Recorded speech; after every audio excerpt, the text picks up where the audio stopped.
యత్కృపాతమహం వందే పరమానందమాధవం.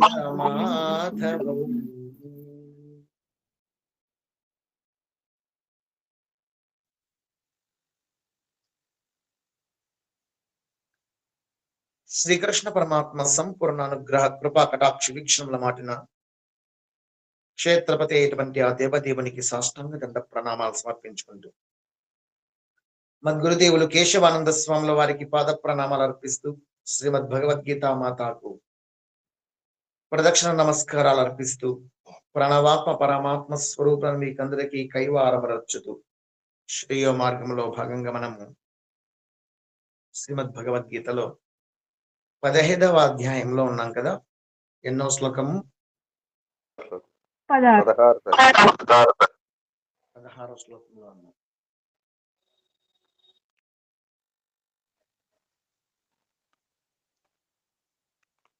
ద్వావిమౌ పురుషౌ లోకే క్షరశ్చాక్షర ఏవ చ క్షరః సర్వాణి భూతాని కూటస్థోక్షర ఉచ్యతే. కూటస్థోక్షర ఉచ్యతే. ఓ అర్జున, ఈ ప్రపంచములో ఇద్దరు పురుషులు ఉన్నారు. ద్వావిమౌ పురుషౌల్లోకి, ఈ లోకంలో ద్వా అంటే ఇద్దరు ఉన్నారు. క్షర పురుషుడు అని, అక్షర పురుషుడు అని. క్షరశ్చాక్షర ఏవచ, క్షర సర్వాణి భూతాని, సకల జీవరాశుల యొక్క ఉపాధులు. అంటే క్షర సర్వాణి భూతాని కూటస్థో అక్షర ఉచ్యతే. క్షర పురుషుడు అని ఎవరంటారంటే అర్జున, ఎవరైతే దేహం యొక్క అభిమానులై ఉంటారో వాళ్ళందరూ క్షర పురుషులు. దేహాభిమానులు అందరూ కూడాను క్షర పురుషుల కిందికి లెక్క. ఎవరైతే మనస్సు యొక్క అభిమానై ఉంటారో వాళ్ళందరూ కూడాను అక్షర పురుషులు. మనసు యొక్క అభిమాని, జీవుని యొక్క అభిమాని. అర్థమైంది కదా. ముగ్గురు పురుషులు ఉన్నారు వాస్తవానికి. ఆ మూడవ పురుషుని తర్వాత శ్లోకంలో చెప్తాడు. మొత్తం లోకంలో ముగ్గురు పురుషులు ఉన్నారు. ఒకడేమో క్షర పురుషుడు, అంటేమి దేహం యొక్క అభిమాని. రెండవ వాడేమో అక్షర పురుషుడు, వాడు జీవుని యొక్క అభిమాని లేదా మనసు యొక్క అభిమాని. మూడవ వాడు ఉత్తమ పురుషుడు, అతడే ఆత్మ, అతడే పరమాత్మ. ప్రతి ఒక్క ప్రాణిలో కూడాను 3 దేహాలు ఉంటాయని చెప్పాను మీకు కదా. ఏంటి ఆ 3 దేహాలు? స్థూల, సూక్ష్మ,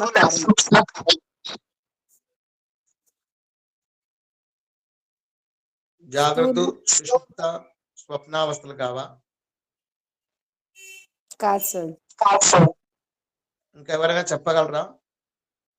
శైలక్క చెప్పిందే కరెక్టా అని, నేను చెప్పింది కరెక్టా అని?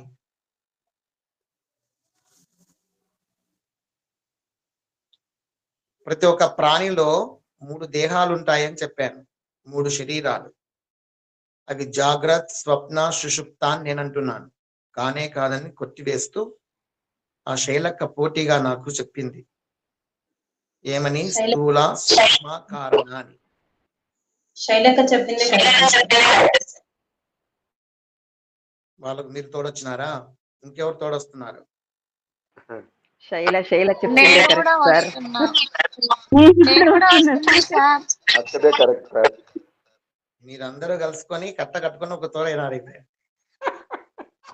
నన్ను ఒక్కొని మీరు చెప్పిన వాక్యాలే మేము చెప్తున్నాము. స్థూల శరీరము అంటే ఏది?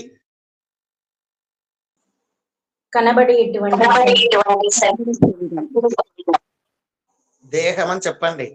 కనబడేటువంటిది అంటే అన్ని కనబడుతుంటాయి. ఇక్కడ తత్తా, చెంబు, గ్లాసు కూడా తినే దగ్గర ఉన్నాం కదా. ప్రతి ఒక్క ప్రాణిలో మాట్లాడినప్పుడు మీరు స్పష్టంగా వినాలి. అందుకే ప్రతి ఒక్క ప్రాణిలో మూడు దేహాలు ఉంటాయని చెప్పాను. దేహం అని చెప్తున్నారు, చెప్పేశారు. శరీరము అన్నారు. స్థూలము అంటే స్థూల శరీరం అంటే ఏమి? దేహం సార్. సూక్ష్మ అంటే మనసు. అంటే ఒక మాటలో తెగిపోవాలా. స్థూల శరీరం అనగానే దేహం, సూక్ష్మ శరీరం అనగానే మనసు. మనస్సు, కారణ శరీరం అనగానే ఆత్మ. ఆత్మ సార్. ఆత్మ. ఎస్, అంతే. ఇది మీకు స్పష్టంగా నిలిచిపోవాలా, కన్ఫ్యూజన్ పడకూడదు. ఇంకా స్థూల సూక్ష్మ కారణ శరీరాలు ఉంటాయి. శరీరాలు ప్రతి ఒక్క ప్రాణిలో మూడు దేహాలు ఉంటాయి, మూడు శరీరాలు ఉంటాయని చెప్పినప్పుడు మీరు టకటక మూడు చెప్పేటట్టుగా ఉండాలి. ఇలా తీసుకొచ్చి చెప్పేటట్టుగా ఉండకూడదు, అర్థం కాదు మాకు. దేహము, కనబడే దేహమే స్థూల శరీరం. ఇదే క్షరపురుషుడు అని రాసుకోండి ఎదురుగా. వరుసగా మూడు కిందికి రాసుకోండి. స్థూల సూక్ష్మ కారణ. స్థూల శరీరము, సూక్ష్మ శరీరము, కారణ శరీరము పైనుంచి కింద వరకు రాసుకోండి వరుసగా. స్థూల శరీరం అనగానే ఎదురుగా దేహం అని రాసుకోండి, దానికి ఎదురుగా క్షరపురుషుడు అని రాసుకోండి.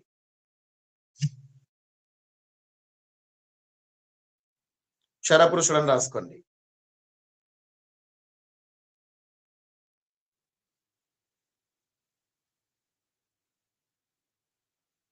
రెండు కారణ శరీరం కదా.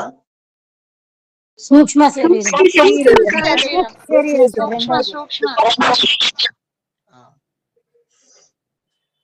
సూక్ష్మ శరీరం మనసు. అదే మనస్సు. అక్షరుడు. ఏంటి అక్షర పురుషుడు అని రాసుకోండి.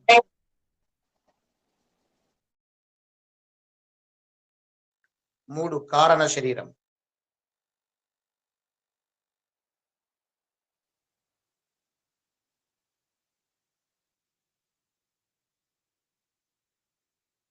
ఆ కారణ శరీరమే ఏమిటి? ఆత్మ. అదే ఉత్తమ పురుషుడు అని రాసుకోండి. క్షర పురుషుడు, అక్షర పురుషుడు, ఉత్తమ పురుషుడు.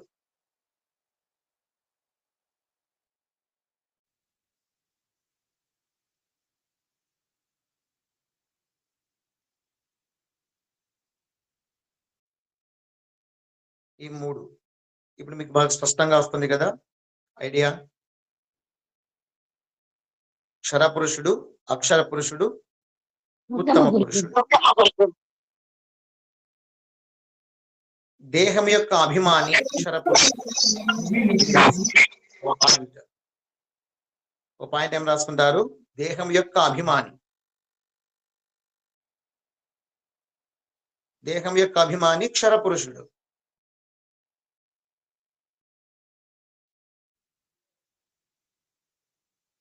దేహం యొక్క అభిమాని క్షర పురుషుడు.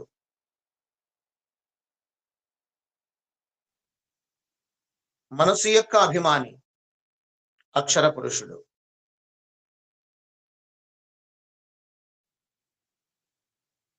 ఆత్మ యొక్క అభిమాని ఉత్తమ పురుషుడు. ఆత్మ యొక్క అభిమాని ఉత్తమ పురుషుడు. ఈ వేరియేషన్ తెలిసిండాల, మనకు స్పష్టంగా అవగాహన ఉండాలి. సాధకులకైతే, సామాన్యులకు ఎట్లున్నా ఒకటే. దేహాన్ని అభిమానించేవాడేమో క్షరపురుషుడు.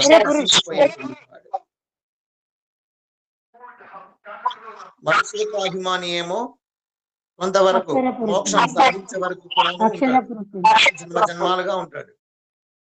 ఎన్ని జన్మలు ఎత్తుతాడో జన్మలన్నింటి పర్యంతము ఉంటాడు. ఎంతవరకు ఉంటాడు అంటే మోక్షం సాధించే వరకు ఉంటాడు. కాబట్టి శాశ్వతంగానే ఉన్నట్లు లెక్క మనకు. అందుకే కూటస్థుడు అని చెప్తున్నాడు ఇక్కడ. ఎప్పటికీ నాశనం లేనివాడు అని, దీర్ఘకాలికంగా నివసించేటువంటి వాడు, ఉండేటటువంటి వాడు అని.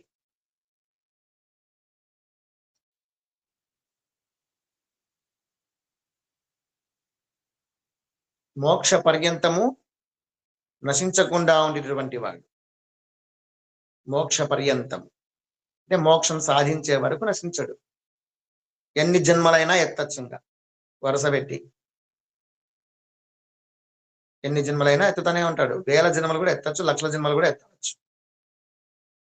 ఆ జన్మలన్నీ చివరికి ఎక్కడికి తీసుకెళ్తాయి? ప్రతి ఒక్కరికి కూడాను మోక్షానికి తీసుకెళ్తాయి, మోక్షం దగ్గరికి తీసుకెళ్తాయి. అంతవరకు ఉంటాడు కాబట్టి దీర్ఘకాలికంగా ఉంటాడు. అందువల్ల కూటస్థుడు అని చెప్తున్నారు. జీవుడు కూడాను కూటస్థుడే. పరమాత్మ అదే ఉత్తమ పురుషుడు మూడో వాడు కదా, ఎప్పటికీ నశించినటువంటి వాడు, ఆత్మ యొక్క అభిమాని. ఇతడు కూడాను కూటస్థుడే. ఇతనికి అసలు నాశనమే లేదు. పరమాత్మ అంటాం. జీవాత్మకు పరమాత్మకు తేడా ఏంటి? ఆత్మ నాశం కానిది, జీవాత్మకు పరమాత్మకు తేడా ఏంటి? రెండు ఒకటే సార్. జీవాత్మ పరమాత్మ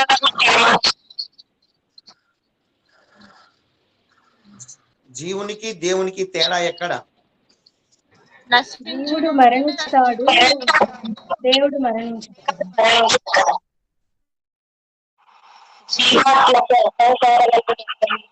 very good, very good, very good. అది తేడా. అహంకారం అనేది జీవాత్మ కూడా నశించదు, అది కూడా నాశనం లేనిదే.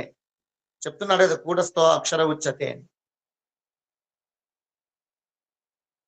జీవాత్మ వచ్చేసి పరమాత్మకు జీవాత్మకు మధ్య తేడా ఏం లేదు, కానీ ఒక పెంకు అడ్డం ఉంటుంది. ఏమిటా ఆ పెంకు అంటే అహంకారం అనేటువంటి పెంకు. అహంకారం అనే పెంకు ఉంటుంది. నేనేం చేశానంటే మొన్న రామేశ్వరం పోయినప్పుడు, రామేశ్వరం పక్కనే వచ్చిన నది ప్రవహిస్తూ ఉంటుంది, చూసినారా? అవును సార్. ఏం కా నది? రామేశ్వరం పక్కనే నది ఉందా, సముద్రం ఉందా? సముద్రం సార్. మరి అవును సార్ అంటారు, మీరు చూసినట్లా.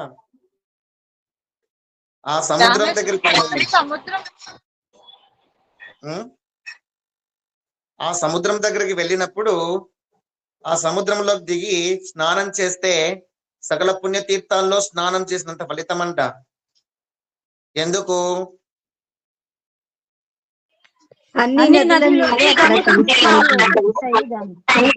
Very good. అన్ని నదులు వచ్చి అవును తల్లి, మీరు చెప్పిందే కరెక్ట్, ఈ మాటకు ఎదురులేదు. ప్రతి నది ఎక్కడ చేరుకుంటుంది? తన పతిదేవుడు అయ్యేటువంటి సముద్రాన్ని చేరుకుంటుంది. ఆ విధంగా సముద్రంలో సకల పుణ్య తీర్థాలు ఉంటాయి కాబట్టి 100 నదీ స్నానాల కంటే ఒక సముద్ర స్నానం గొప్పది అంటారు. అందువల్ల నేను సముద్రంలోకి పోయినాను, సముద్రంలో దిగి మునిగినాను. మునిగి లేసేటప్పటికి నా చేతిలో ఒక చేపపిల్ల వచ్చింది. ఆ చేపపిల్ల నేను తీసుకున్నాను. అయ్యో దొరికింది కదా అని చెప్పేసేసి ఒక కవరు తీసుకొనేసేసి ఆ కవర్లోకి వేసుకున్నా. కవర్లోకి వేసుకొని అది బతకాలి కదా, లేదా చచ్చిపోతుంది. ఏముండాలా బతకాలంటే? గాలి ఉండాలి. చేప బతకాలంటే నీళ్లు ఉండాలి కదా, కాబట్టి ఆ కవర్ నీళ్ళు వేసుకున్నా. ఆ సముద్రపు నీరే కవర్లోకి వేసుకున్నాను. వేసుకొనేసేసి చేప పిల్లని వేసుకుంటే బతికి ఉంది, బాగానే ఆడుకుంటా ఉంది లోపల. ఆ కవర్ కు నీళ్లు పోకుండా రబ్బర్ బ్యాండ్ ఉంటే వేసేసిన. వేసేసి దాన్ని చూసుకుంటా వస్తుంటే మా మేడం చెప్పింది, అయ్యో పాపం వస్తుంది, దాన్ని ఎందుకు అట్లా వంటదానం చేస్తావు? దాని పిల్లలు ఉంటాయి, లేదా తల్లిదండ్రులు ఉంటారు, వాళ్ళ బంధువులందరూ వదిలేసి ఎట్లా వస్తుంది, దాన్ని వదిలేసి అనేసేసి మా మేడం లాక్కొని మళ్ళీ సముద్రంలోకి పడేసింది. ఆ కవర్ ని సముద్రంలో పడేసింది. ఇప్పుడు చేప పిల్ల ఎక్కడ ఉంది? కవర్ లో తండ్రి ఉంది దగ్గర గురూజీ. ఉంది, బంధువుల దగ్గర ఉంది గురూజీ. నా కవర్ బంధువుల లోనే దగ్గర ఉందండి.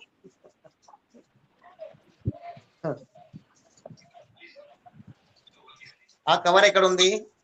సముద్రంలో ఉంది. సముద్రంలో ఏ నీరు ఉంది? ఉప్పు నీరు ఉంది. వాయిస్ బ్రేక్ అవుతుంది. సముద్రం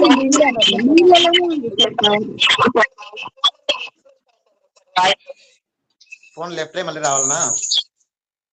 ఈ వాయిస్ కరెక్ట్ గానే ఉంది సార్, చెప్పే వాయిస్ రీసౌండ్ అవుతుంది.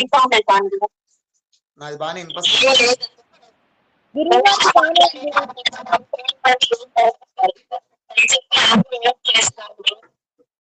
మా మేడం ఏం చేసింది, ఆ కవర్ తీసి సముద్రంలోకి వేసేసింది. దాన్ని ఇబ్బంది పెట్టద్దు అని చెప్పేసి. అయ్యో దాని ముడి తీసేసి వదిలితే మేలు, అనవసరం సముద్రం పడేసామని చెప్పేసి మళ్ళీ ఎత్తినాకి పోతే అది కనపరాలే. ఇప్పుడు ఆ కవర్ ఎక్కడ ఉంది? సముద్రపు జలంలో ఉంది. సముద్రంలో ఉంది. ఆ కవర్ లోపల ఏముంది? చేప, నీళ్లు. నీళ్లు ఉన్నాయి సార్. సముద్రపు నీళ్ళే ఉన్నాయి. కూడా ఉంది. ఈ సముద్రపు నీటిలోనే కవర్ ఉంది. ఆ కవర్ లో కూడా సముద్రపు నీరే ఉంది. ఈ కవర్ లో ఉండే సముద్రపు నీటిలోనే చేప పిల్ల ఉంది. సముద్రంలో ఉండే నీళ్ళల్లోనే ఈ కవరు ఉంది. ట్రాన్స్పరెంట్ కవర్ ఇది. దాన్ని చూసి వాళ్ళ బంధువులంతా వస్తున్నారు ఆడికి. అయ్యో ఏంటి ఇక్కడ ఉన్నావు, ఏం చేస్తున్నావు, లోపల ఎట్లున్నావు, ఏంటి, రా బయటికి, ఏడన్నావు, అట్లున్నావు, రా మాతో పాటు రా అని పోతుంటే అది ఆడే ఉంది. బయటికి పోనీ ప్రయత్నం చేస్తుంది, కావట్లా. ఎందుకు కావట్లా? ట్రాన్స్పరెంట్ గా ఉంది. తన వాళ్ళంతా కనబడుతున్నారు, వాళ్ళందరూ వస్తున్నారు, మూతిలో మూతి పెట్టి మాట్లాడుతున్నారు, కానీ దానికి బయటికి పోనీ కావట్లా. కారణం ఏంటి? రబ్బర్ బ్యాండ్ కట్టి ఉంది గురూజీ. బంధించి ఉంది. అడ్డంగా ఏముంది? ప్యాకింగ్ ఉంది, అందుకే కవర్ ఉంది. కవర్ ఉంది. ఆ కవరే అహంకారము అని. అహంకారం. వాస్తవానికి పరమాత్ముడు ఈ సముద్రపు జలములాగా మనలోనూ ఉన్నాడు, మనకు బయట ఉన్నాడు. ఆ కవర్ లోపల సముద్రపు జలమే ఉంది, కవర్ కి బయట సముద్రపు జలమే ఉంది. రెండు సముద్ర జలాలే. జీవుడేమో కవర్లో ఉండే జలంలో మాత్రమే ఉన్నాడు. ఇతడు చిన్న ఆత్మలాగా, ఒక జీవాత్మలాగా, ఒక జీవునిలాగా ఉన్నాడు. ఈ చేప పిల్లే జీవుడు. ఇక్కడ తనకు ఒక పరిధి ఏర్పరచుకొని లేదా ఒక పరిధిలోనే తాను బతకాల్సి వస్తుంది. అది స్వేచ్ఛగా బయటికి పోవడానికి దారి లేదు. సముద్రపు జలాల్లో తాను తన బంధువులతో కలిసి జీవించడానికి అవకాశం లేదు. ఏం అడ్డం పడుతుంది అంటే అహంకారం అనే పెంకు, అహంకారం అనేటువంటి తెర అడ్డం పడతా ఉంది. తద్వారా విశాలమైనటువంటి ఆ పరమాత్మను చేరుకోవడానికి సాధ్యం కావట్లా. విశాలమైనటువంటి సముద్రంలో తాను సంచరించడానికి సాధ్యం కావట్లేదు. కారణం ఏంటి అంటే అహంకారం అనేది అడ్డం పడతా ఉంది. ప్రతి ఒక్క వ్యక్తికి అహంకారమే అతిపెద్ద శత్రువు అని గుర్తుపెట్టుకోవాలి. అది ఎప్పుడు ప్రవేశిస్తుందో మనలోనికి ఎవరికీ తెలియదు. అది ఎంత కష్టంగా ఉంటుంది స్వామి అని చెప్పేసి మహాలక్ష్మి శ్రీ మహావిష్ణువుని అంటే దాన్ని అధిగమించడము అసలు సాధ్యమే కాదు అన్నంతగా ఉంటుంది అంటాడు మహావిష్ణువు. అహంకారాన్ని అధిగమించడం అనేది సాధ్యమే కాదు అన్నట్లుగా ఉంటుంది అంటాడు. ఎవరి విషయంలో అంటే దక్ష ప్రజాపతి విషయం. దక్ష ప్రజాపతి విషయంలో లక్ష్మీదేవి మహావిష్ణువు అడుగుతుంది, ఎందుకంత నీ భక్తుడైనటువంటి ఆ దక్ష ప్రజాపతికి అంత అహంకారము స్వామి, దాన్ని ఎందుకు అధిగమించరు మానవులు అంటే అది అధిగమించడానికే సాధ్యం కానట్లుగా ఉంటుంది అంటారు మహావిష్ణువు. మరి ఆ అహంకారమే అధిగమించడానికి సాధ్యం కాకపోతే మరి ఎలా అనేసి మహాలక్ష్మి అంటే శ్రీ మహావిష్ణువు అంటాడు, అది అధిగమించడానికి సాధ్యం కానట్లుగా ఉంటుంది అన్నానే గాని సాధ్యం కాదు అన్నానా అని.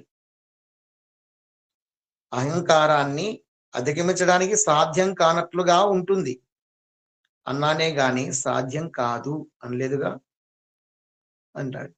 దానికి సాధన కావాలి అంటాడు. జ్ఞానము చేత పరిపుష్టి కావాలి అంటాడు. భక్తి కావాలంటాడు. వైరాగ్యం కావాలి అంటాడు శ్రీహరి. దక్ష ప్రజాపతిలో ఒక గొప్ప అహంకారం కనబడుతుంది. ఒక అహంకారి అనేవాడు ఎలా ఉంటాడో నిర్వెత్తు నిదర్శనంగా నిలబడ్డాడు దక్ష ప్రజాపతి. మహావిష్ణువుకు పరమభక్తుడైనప్పటికీ, యజ్ఞయాగాది క్రతువులే చేస్తున్నప్పటికీ, ఈ సమస్త భూమండలాన్ని పరిపాలించేటువంటి ప్రజాపతిగా ఉన్నప్పటికీ, సాక్షాత్తు బ్రహ్మదేవునికి కుమారుడుగా పుట్టినప్పటికీ, సాక్షాత్తు ఆదిశక్తియే తన కూతురుగా పుట్టినప్పటికీ, సాక్షాత్తు స్వయంభువ మనువు యొక్క కూతురునే తాను పెళ్లి చేసుకున్నప్పటికీ, భృగు మహర్షి లాంటి వాళ్ళు, కశ్యప మహర్షి లాంటి వాళ్ళు, దధీచి మహర్షి లాంటి వాళ్ళు, శుక్రాచార్యులు లాంటి దర్శనీయులు, మహాజ్ఞానులు, సర్వశాస్త్ర ప్రవక్తారం భార్గవం ప్రణమామ్యహం అని స్తుతించబడేటువంటి వాళ్ళు, సప్తఋషులు, ఇంతమంది గొప్ప జ్ఞానవంతులు ఉన్నప్పటికీ, వాళ్ళందరి మధ్యలో తాను ఉంటున్నప్పటికీ అహంకారంతో ఎంతగా విర్రవీగిపోయాడో, ఎంత వినాశనానికి దారి తీశాడో, ఎంత అస్తవ్యస్త ప్రపంచానికి కారణభూతుడయ్యాడో దక్ష ప్రజాపతిని చూస్తే తెలుస్తుంది. ఒకనొక సందర్భంలో మహావిష్ణు విగ్రహాన్ని, పద్మనాభుడు ఉంటాడు కదా, శ్రీరంగనాథుడు పడుకొని ఉంటాడే, బ్రహ్మదేవుడు నాభి నుంచి ఇలా వచ్చి ఉంటే శ్రీదేవి మాత పాదలొత్తుతూ ఉంటుంది.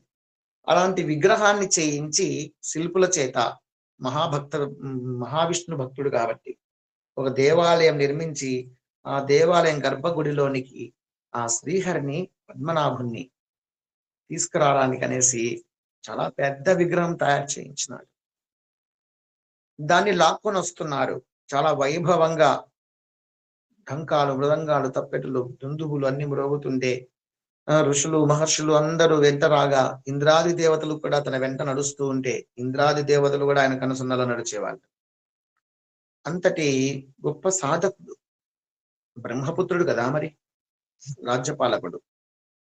ప్రజాపతి అంటేనే ప్రజలను పరిపాలించేటువంటి వాడు. అలా రాజుగా ఉండేటువంటి దక్ష ప్రజాపతి గర్భగుడిలోనికి శ్రీ మహావిష్ణు విగ్రహాన్ని చాలా చక్కగా తీసుకుని వస్తారు. సులభంగా కదిలి వస్తుంది. కానీ గర్భగుడిలో ప్రవేశించేటప్పుడు ఆగిపోయింది. ఎందుకు? ఎంత లాగినా అది లోనికి ప్రవేశించదు. గర్భగుడిలోనికి రానే రాదు. అంత దూరం నుంచి వచ్చింది, గర్భగుడిలో ప్రవేశించదు. ఏదైనా ఆటంకాలు ఉన్నాయంటే ఏ ఆటంకాలు లేవు. ఎందుకు ప్రవేశించడం లేదు అని చెప్పేసి దక్ష ప్రజాపతి అడిగితే, దానికి సమాధానంగా కశ్యప మహర్షి ముందుకు వచ్చి చెప్తాడు. కశ్యప మహర్షి, ఈ విగ్రహం అసంపూర్ణంగా ఉంది కాబట్టి లోనికి ప్రవేశించదు కదా దక్ష ప్రజాపతి అని. ఎలా అసంపూర్ణమవుతుంది అనేసి అడిగాడు. ఆ విగ్రహంలో సృష్టికర్తలైనటువంటి బ్రహ్మ, విష్ణు, మహేశ్వరుల యొక్క ముగ్గురు రూపాలు కలిసి ఉండాలి. ఆ క్రమంలో బ్రహ్మదేవుడు సృష్టి సాగిస్తే మహాశివుడు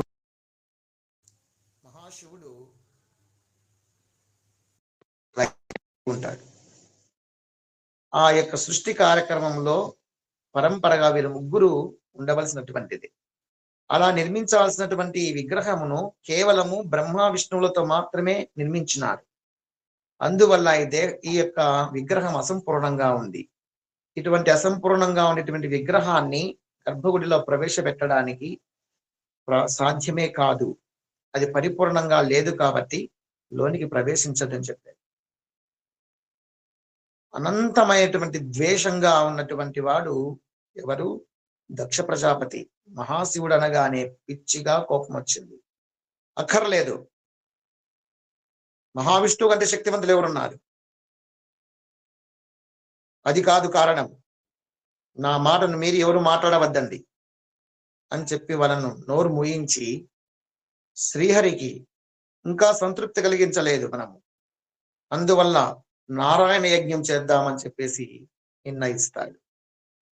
అప్పుడు ఋత్వికులు ముందుకు వచ్చి, నారాయణ యజ్ఞం చేయాలంటే సులభం కాదు స్వామి, 108 రకాల పుష్పాలతో పూజించాల్సి ఉంటుంది, అలాగే పారిజాత పుష్పాలు కావాల్సి ఉంటుంది, అవి దొరకకపోతే అసలు అసంపూర్ణమవుతుంది ఆ యజ్ఞం కూడా అని అనగానే ఆ యొక్క దక్ష ప్రజాపతి కూతురు అయినటువంటి సతీదేవి తండ్రి మాట నిలబెట్టడం కోసమై నేను తెస్తాను, నాకు అనుమతి ఇవ్వండి అని చెప్పేసి పారిజాత పుష్పాల కోసం తాను వెళ్తుంది. అట్లా వెళ్తే ఎక్కడెక్కడో వెతుకుతుంది, ఎక్కడా కనిపించవు పారిజాత పుష్పాలు. అక్కడే దగ్గరలో దధీచి మహర్షి మహాశివ భక్తుడు, పరమశివ భక్తుడు, త్రికాల జ్ఞాని అయినటువంటి దధీచి మహర్షి ఆశ్రమాన్ని చేరుతుంది. అక్కడ దధీచి మహర్షి ఆమెకంతా విషయం చెబుతాడు. అమ్మా, నీ యొక్క రాక, ఇక్కడికి రావడము కానీ, నీకు మా దర్శనము కానీ, ఈ ప్రదేశ దర్శనము కానీ ముందే నిర్ణయించబడింది అని. అలాగే మీ తండ్రి యొక్క సంకల్పం ప్రకారము మహావిష్ణువు యొక్క విగ్రహం ఆగిపోవడం కూడా ముందే నిర్ణయము. ఈ వచ్చే యజ్ఞం, చేయబోయేటువంటి యజ్ఞం కూడా విఫలమే అవుతుంది తప్ప సఫలము కాదు. ఇది కూడా ముందే నిర్ణయము అంటాడు. ఆమెకు చాలా ఆశ్చర్యం వేస్తుంది దధీచి మహర్షిని చూసి. ఈ విధంగా చెప్పగలరు మీరు అంటే ఆ విగ్రహం అసంపూర్ణంగా ఉంది కాబట్టి లోనికి ప్రవేశించదు, ఎంత మంది లాగినా గానిగాక అంటాడు. మరి దాంట్లో ఏమి లోపం ఉందో చెప్పండి అనేసి ఆ సతీదేవి అడుగుతుంది. అడిగితే ఆ పరమశివుడు ఉండేటువంటి కొండపై దగ్గరికి పిలుచుకొని వెళ్ళి ఆ కొండను తాకమని చెబుతాడు. విషయం నీకే అర్థమవుతుంది. ఆ కొండను స్పృశించగానే ఆ తల్లికి ఆ విగ్రహాన్ని గుర్తు చేసుకుంటూ ఎక్కడ లోపం ఉందా చూసుకుంటూ పోతే ఆ శివుడు, ఆ మహావిష్ణువు ఇలా పడుకుంటాడు కదా, చెయ్యి ఇలా ఉంటుంది కదా, కుడి చెయ్యి ఇలా కిందికి ఉంటుంది. పద్మనాభన్ విగ్రహం చూడండి ఎక్కడైనా సరే, ఇలా చెయ్యి కిందికి ఉంటే ఆ చేతి కింద శివలింగం ఉంటుంది తల వైపున. చూశారు ఎప్పుడన్నా? అనంత పద్మనాభ స్వామి దేవస్థానంలో కూడా చూడండి. చూసారా? చూసినాం సార్. ఆ చేతికి కిందగా శివలింగం ఉంటుంది, ఆ చేతి కిందనే శివలింగం ఉంటుంది. అక్కడ శివలింగం ఉండాలి, అది లేదు. అది లేకపోవడం వల్ల విగ్రహము సంపూర్ణం కాలేదు. బ్రహ్మ విష్ణువులతో పాటు మహేశ్వరుడు చేరితేనే ఆ విగ్రహం పరిపూర్ణమవుతుంది, లేకపోతే అసంపూర్ణమే అని అతనికి అర్థమవుతుంది, ఆ తల్లికి అర్థమవుతుంది. ఆ దధీచి మహర్షి చెప్తాడు, ఇప్పుడు నీకు అర్థమైంది కదమ్మా ఎక్కడ లోపం ఉందో, దాన్ని పూరించు, విగ్రహం దాంతగదే కదిలి వస్తుంది అన్నాడు. ఆ విషయం తెలుసుకొని మీ తండ్రి అహంకారంతో మహాశివుని ద్వేషిస్తూ ఉండడం వల్ల ఇంత అనర్థానికి దారి తీస్తోంది. ఆ విగ్రహం అక్కడే నిలిచిపోయింది. అతనిలోని అహంకారం తొలగిపోయి పరమశివుని గౌరవిస్తే, ఆరాధిస్తే ఖచ్చితంగా ఆ విగ్రహం గర్భగుడిలో ప్రవేశిస్తుంది. లేకపోతే మీ తండ్రి యొక్క అహంకార ప్రభావం వల్ల మీ తండ్రికి అవమానం అవుతుంది అని చెప్తాడు. మా తండ్రికి అహంకారం అని మాట్లాడుతున్నావు, ఇంకోసారి ఆ విధంగా మాట్లాడద్దండి. మా తండ్రి ఎంత గొప్పవాడు మాకు తెలుసు, మీ సహాయ సహకారాలు మాకు అక్కర్లేదు, మీ సలహాలు అక్కర్లేదు అని చెప్పేసి దధీచి మహర్షి దగ్గర కోపం చేసుకుని వస్తుంది సతీదేవి. ఆ పారిజాత పుష్పాల వద్ద వెళ్ళిపోతున్నావే అన్నాడు దధీచి మహర్షి. ఆమెకు చాలా ఆశ్చర్యం వేసింది. ఆమె వచ్చిందే పారిజాత పుష్పాల కోసం, అవి ఎక్కడ దొరకలేదు. కానీ తాను ఎందుకోసం వచ్చిందో దధీచి మహర్షి తెలుస్తాంది చెప్పకున్నా గానిగా. ఆమె ఎప్పుడంత ముందు చూడలేదు, ఆమె అతన్ని ఎప్పుడు చూడలేదు. కానీ దక్ష ప్రజాపతి పుత్రిక దాక్షాయిని అంటాడు. అనేటప్పటి పేరుతోనే పిలిచేటప్పటికి ఆమెకు చాలా ఆశ్చర్యం వేస్తుంది. దధీచి మహర్షికి నమస్కారం చేసి వెళ్ళిపోతుంది. ఆ వెళ్ళిపోయేటప్పుడు దధీచి మహర్షి యొక్క భార్య సువర్చల, దధీచి మహర్షి భార్య సువర్చల, ఆ తల్లి పారిజాత పుష్పాలు తీసుకుని వస్తుంది. ఇదిగో తల్లి, పారిజాత పుష్పాలు తీసుకెళ్ళు నీ పూజకు అని. సంతోషంగా ఆ పుష్పాలను తీసుకొని సతీదేవి వస్తుంది. ఆ పుష్పాలతో దక్ష ప్రజాపతి నారాయణ యజ్ఞమే చేస్తాడు. నారాయణ యజ్ఞం చేసినప్పటికీ ఆ విగ్రహం కట్టు కదలదు. అప్పుడు ఈమె దాక్షాయిని సతీదేవి ఆ శిల్పి దగ్గరికి వెళ్తుంది. అసంపూర్ణంగా ఎందుకు మలచావు అని. నీ మూలంగా విగ్రహాన్ని అసంపూర్ణంగా మలచడం వల్ల, విగ్రహంలోని ప్రవేశించకపోవడం వల్ల నీ కారణంగా మా తండ్రికి ఇంతమందిలో చేశావు, నీకు శిక్ష తప్పదని మాట్లాడుతుంది.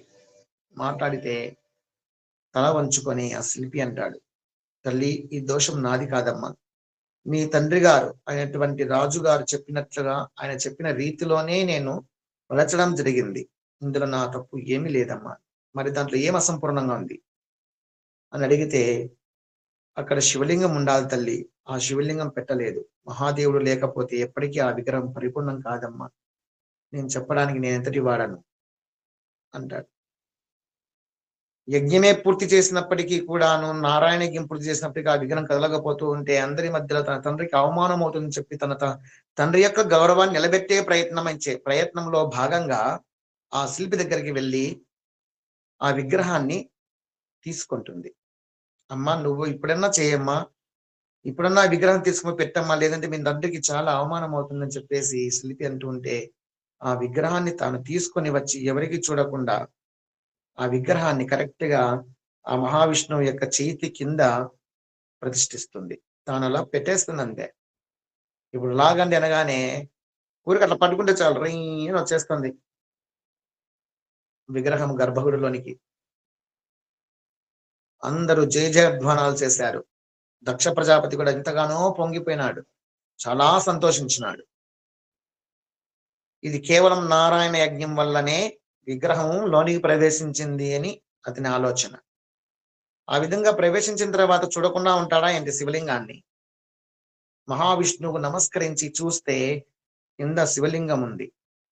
ఈ శివలింగం ఉండడం వల్లనే ఆ యొక్క విగ్రహం లోనికి వచ్చిందనే విషయం అందరికి అర్థమైపోయింది. అయితే మహాశివుని మీద పరమ ద్వేషిగా ఉన్నటువంటి వానికి చాలా కోపం వచ్చింది. నాకు వ్యతిరేకంగా ఈ విగ్రహాన్ని తెచ్చి ఇక్కడ ఎవరు పెట్టారు అని చెప్పేసి గద్దించి అడుగుతాడు. ఎవరు పలకరు. దీనికంతటికి కారణం మా శిల్పే ఉంటాడని చెప్పేసి ఆ శిల్పిని చాలా ఎక్కువగా శిక్షించాలి, అతను ముందర ప్రవేశపెట్టండి అని చెప్పేసి ఆ పనుల్ని ఆదేశిస్తూ ఉంటే, అప్పుడు దాక్షాయిని మాత అంటుంది సతీదేవి, నాన్నగారు నేనే అక్కడ పెట్టాను. ఎందుకు తల్లి నువ్వు నీ మీద వేసుకుంటున్నావు శిల్పిని కాపాడడానికి? నిజం చెప్పమ్మా, నువ్వు కాదని చెప్పు. నువ్వు ఆ విధంగా నా మనస్సుకు తగ్గట్టుగానే వ్యవహరిస్తావు తప్ప వ్యతిరేకంగా నువ్వు ఎప్పుడు పనిచేయవు. నాకు అత్యంత ప్రీతిపాత్రురాలవు, నీవంటే నాకు ప్రాణము, నేనంటే నీకు అంతే ప్రాణము. నా మాటను ఎప్పుడు ఇంతవరకు జవదాటలేదు, నాకు వ్యతిరేకంగా ఎప్పుడు నువ్వు ప్రవర్తించలేదు. ఈనాడు నువ్వు ఎందుకు ప్రవర్తిస్తావు? అతని శిక్షిస్తానని చెప్పి అతని యొక్క నిందను నీ మీద వేసుకుంటున్నావా? వద్దు చెప్పు జతి, అందరి మధ్యలో నిజం చెప్పు, నేను ఆ విధంగా చేయలేదని చెప్పు అని చెప్పేసి అంటే, లేదు తండ్రి, ఆ విగ్రహం చేసింది మాత్రము ఆ శిల్పియే కావచ్చు గాక, కానీ ఆ విగ్రహాన్ని తెచ్చి ఆ స్థానంలో పెట్టింది నేను, ఆ దోషం నాదే, ఆ తప్పు నాదే అని చెప్పేసేసి తాను ఒప్పుకుంటుంది. అప్పుడు పరమశివునికి బాగా కోపం వచ్చేస్తుంది. బాగా కోపం వచ్చేసి సతీదేవికి శిక్షిస్తాడు. ఏమిటా శిక్ష అంటే, వారం రోజుల పాటు అన్నం తినకూడదు, భోజనం తినకూడదు. 1, కేవలం పండ్లు స్వీకరించవచ్చు, పండ్లు జలములు స్వీకరించవచ్చు. 2, కిందనే పడుకోవాలి, నేల మీద ఏదైనా పరుచుకొని పడుకోవాలి అంతే, మాన్పుల పైన పడుకోకూడదు. 3, ఈ 7 రోజుల్లో 1,00,000 తామర పువ్వులు తానే స్వయంగా సంపాదించి వాటిపైన మహావిష్ణు నామాన్ని రచించాలి. విష్ణు నామాన్ని అందంగా రాయాలి. అది కూడా ఇది నీకు శిక్ష అంటాడు. తన భార్య ప్రసూతి వస్తుంది. అక్కగారులు ఇద్దరు కూడాను కీర్తి అని అతిథి అని వాళ్ళు ముగ్గురు వచ్చేసి నాన్న అమ్మ ఆమెకు ఆ సుకుమారి అయినటువంటి సతికి ఎంత శిక్ష వేయాలన్నా, ఎలా భోజనం చేయకుండా 7 రోజులు ఉంటుంది, ఆమె ఆరోగ్యం ఏమైపోతుంది, కింద ఎలా పడుకుంటుంది సుకుమారిగా ఉన్నటువంటిది. ఆయన తానే స్వయంగా వెళ్ళి 1,00,000 తామర పూలు ఎక్కడిని సేకరిస్తుంది? ఇంత పెద్ద శిక్ష వద్దు అని చెప్పేసేసి ఎంతగానో ప్రార్థయపడతారు. నేను ప్రజాపతిని, నాకు నా పరభేదము లేకుండా తప్పు చేస్తే శిక్షించాల్సి ఉంటుంది. నా వాళ్ళని కానీ పరాయి వాళ్ళని కానీ కాదు. ఎవరు తప్పు చేసినా ఇదే తప్పు ఎవరు చేసినా ఈ శిక్షనే నేను విధిస్తాను. ఇవి నా నియమాలు, సమాజానికి అందరికీ వర్తిస్తాయి. నేనే తప్పు చేస్తే, నా బిడ్డల పట్ల అని స్వార్థం చూపిస్తే ప్రజలకు నేనేమి సందేశం ఇస్తాను? తప్పనిసరిగా పాటించవలసిందే అని చెప్పేసి కరాఖండిగా దక్షుడు చెప్తాడు. సతీదేవి కూడా తండ్రి, నేను చేసిన తప్పుకు మీకు నొప్పి కలిగించాను కాబట్టి మీరు ఏ శిక్ష వేసినా నేను దానికి సిద్ధంగా ఉన్నాను అని చెప్పేసి వాళ్ళు ఒప్పుకుంటారు. సతీదేవి కూడా తన యొక్క అహంకారంతో సతీదేవికి లేని కష్టాలు తెచ్చిపెడతాడు. ఆ పరమశివుని విగ్రహాన్ని ఒప్పుకోలేదు. ఆ విధంగా ద్వేషిస్తూ ద్వేషిస్తూ ద్వేషిస్తూ తన యొక్క తలనే తాను పోగొట్టుకుంటాడు. గోరేతల తెచ్చుకుంటాడు. గోరేతల. సతీదేవి ఏమో తానే స్వయంగా వెళ్ళి ఎన్నెన్నో తామర పూలు తీసుకొని వస్తుంది. ఆ తామర పూలన్నీ తెచ్చి రెయ్యింబవులు కూర్చొని రాయాలి. 1,00,000 తామర పూలు అంటే సాధ్యమా? మధ్యలో ఎంతమందో రాక్షసులు వచ్చి ఆమె చంపడానికి ప్రయత్నం చేస్తుంటారు. ఆమెను చంపేదానికి. ఎందుకు అంటే, సతీదేవిని చంపడానికి ఎందుకు అంటే, పరమశివునితో కలిస్తే పుత్రుడు పుడతాడు. ఆ పుత్రుని చేతిలోనే తారకాసుర సంహారం ఉంటుంది. కాబట్టి వీరిద్దరూ కలవకూడదు అని చెప్పేసి రాక్షసులందరూ కూడా ప్రయత్నం చేస్తూనే ఉంటారు. అలా చేసినప్పుడల్లా కూడాను పరమశివుడే ఆమెను రక్షిస్తూ ఉంటాడు, కాపాడుతూనే ఉంటాడు. దక్ష ప్రజాపతికి ఎప్పుడే గాని ఎదురు చెప్పి మాట్లాడలేదు పరమశివుడు కూడాను. అతని మీద ద్వేషించలేదు, నిర్వీకారిగానే ఉన్నాడు, కోపం చేసుకోలేదు, అతని మాటలను వ్యతిరేకించను లేదు. మహాశివునికి ఉన్నంత ఓపిక, సహనము, శాంతము, అర్థం చేసుకునే గుణము, ఔదార్యము ఎంత గొప్పదంటే ఎంతగానో క్షమిస్తూనే వస్తాడు. విష్ణునామం రాయనికి పోయి ఆమె నిరంతరం ఆహారం లేకనో నిద్ర లేకనో తనే ఆలోచన చేసుకుంటూ ఆ పరమశివుణ్ణే ఒకసారి చూస్తుంది కూడా. ఆ యొక్క విగ్రహం ప్రతిష్ఠ అయిన తర్వాత పరమశివుడే అక్కడికి వస్తాడు. రమ్మని పిలిస్తే వస్తాడంటాడు దధీచి మహర్షి అందరి మధ్యలో. ఇప్పుడు నీ పరమశివుడు వస్తాడా అని ఎవరు దక్ష ప్రజాపతి అడుగుతాడు.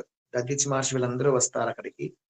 వచ్చి హరహర మహాదేవ అని చెబుతూ ఉంటే అతనికి చాలా మండింది.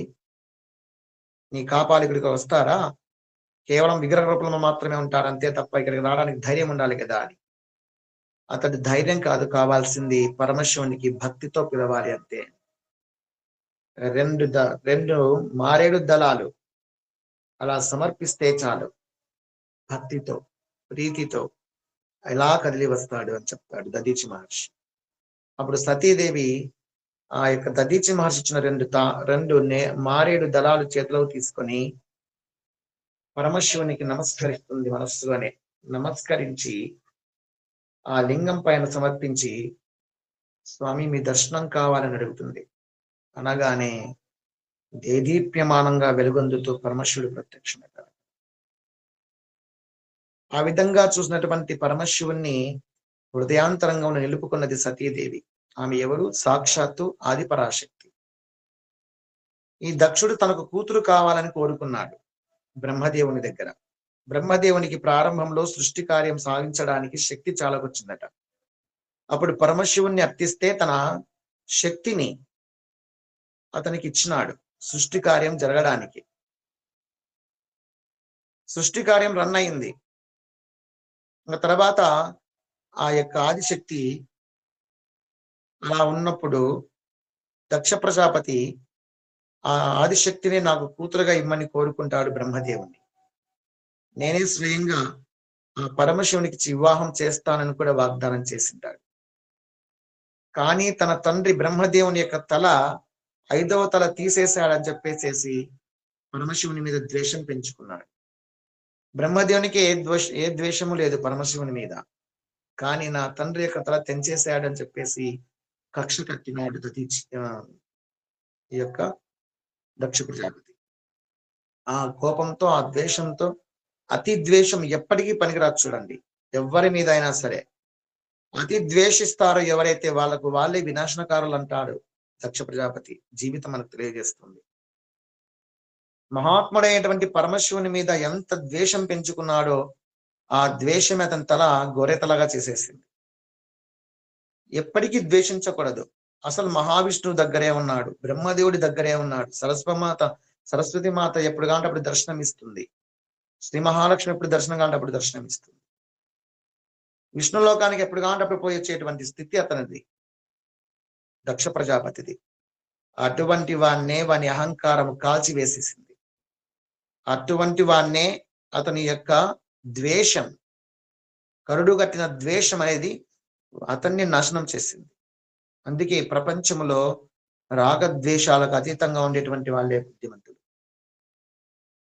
అందుకే భగవద్గీత చెప్పేది ఏమిటంటే, దేహ దృష్టి నుంచి, దేహాభిమాని నుంచి జీవాభిమానిగా లేదా మనసు యొక్క అభిమానిగా ఎదగాలి. మనసు యొక్క అభిమాని నుంచి ఆత్మాభిమానిగా, ఆత్మ యొక్క అభిమానిగా మారాలి. దేహస్థితి నుంచి జీవస్థితికి, జీవస్థితి నుంచి ఆత్మస్థితికి క్రమక్రమంగా ఎదిగితేనే సార్థకత ఈ జీవితానికి. క్షరపురుషుడి నుంచి అక్షర పురుషునికి రావాలి, అక్షర పురుషుడి నుంచి పురుషోత్తమునిగా మారాలి. అర్థమైందా? అది రాసుకోండి. దేహస్థితి నుంచి జీవస్థితికి, జీవస్థితి నుంచి ఆత్మస్థితికి, దేహస్థితి నుంచి జీవస్థితికి, దేహస్థితి నుంచి జీవస్థితికి, జీవస్థితి నుంచి ఆత్మస్థితికి ఎదగాలి.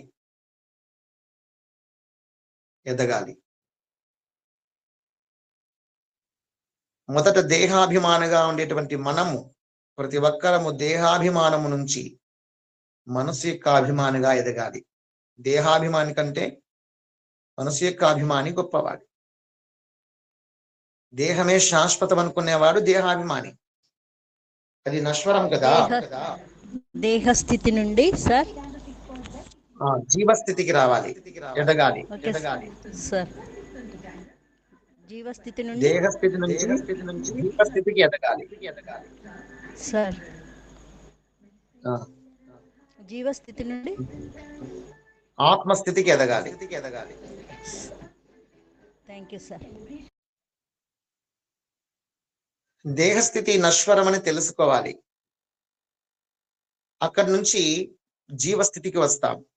నేను ఇంతకుముందే చెప్పాను, జీవస్థితికి ఆత్మస్థితికి మధ్య అడ్డం ఉండేది ఏంటి? అహంకారం. రాగము ద్వేషం. అహంకారం. అలంకారం కాదు. అలంకారమా అహంకారమా?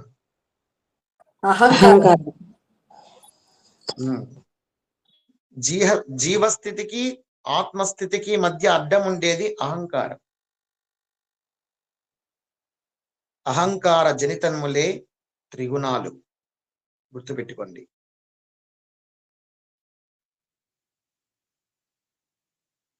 అహంకారం అనేది రజోగుణం నుంచి పుడుతుంది, రజోగుణం నుంచి అహంకారం ఉద్భవిస్తుంది.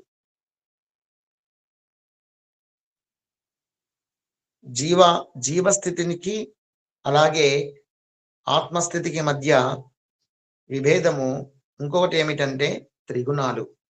రాసి పెట్టుకోండి.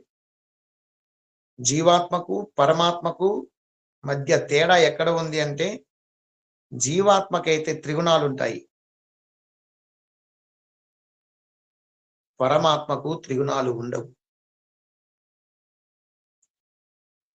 జీవాత్మ త్రిగుణ సహితుడు, జీవాత్మ. పరమాత్మ త్రిగుణాతీతుడు. అది తేడా. జీవాత్మ ఏమో త్రిగుణ సహితుడు, పరమాత్మ ఏమో త్రిగుణ రహితుడు. పరమశివుని గురి ఉండేటువంటి త్రిశూలం ఏంటి? త్రిగుణాలకు ప్రతీక. అర్థమైందా? పరమశివుని దగ్గర ఉండే త్రిశూలము త్రిగుణాలకు ప్రతీక. ఆ 3 గుణాలను తీసి త్రిశూలంగా తీసుకుని పక్కన పెట్టేసినాడు. అతీతుడుగా ఉన్నాడు. అతని గుణాలు పనిచేయవు. అతనికి రాగద్వేషాలు ఉండవు. ఈ రజోగుణము నుంచే కామ క్రోధ లోభ మోహ మద మాత్సర్యాలు వస్తాయి. మదం అంటే ఏమి? అహంకారం. అహంకారం. రజోగుణం నుంచే అహంకారాది అరిషట్ వర్గాలు వస్తాయి. మనిషి దక్ష ప్రజాపతి కూడా మనిషే, కానీ అతని దగ్గర బ్రహ్మదేవుని యొక్క వరం వల్ల, బ్రహ్మదేవుని యొక్క తపశక్తి వల్ల కొడుకే కాబట్టి కొన్ని శక్తులు ఇచ్చాడు, మహిమలు ఇచ్చాడు. శాపాలు పెట్టగలడు, కోపం చేసుకుంటే ఎంతటి వారినైనా శిక్షించగలడు. భగవంతుని దర్శించే నేత్రాలు ఉండి కూడా కళ్ళు మూసుకుపోయినాయి. శ్రీహరి కనబడుతున్నప్పటికీ కళ్ళు మూసుకుపోయినాయి. అహంకారం చేత, అజ్ఞానము చేత. అందుకే ఈ అహంకారాన్ని అధిగమించాల, ఈ త్రిగుణాలను అధిగమించాల. అది సాధన ద్వారా సాధ్యమవుతుంది. భగవంతుడే చెప్తాడు కదా 11వ అధ్యాయంలో 54వ శ్లోకంలో, నన్ను చేరాలి అంటే భక్త్యా త్వనన్యా శక్యః అహమేవం విధోర్జున. తీసారా?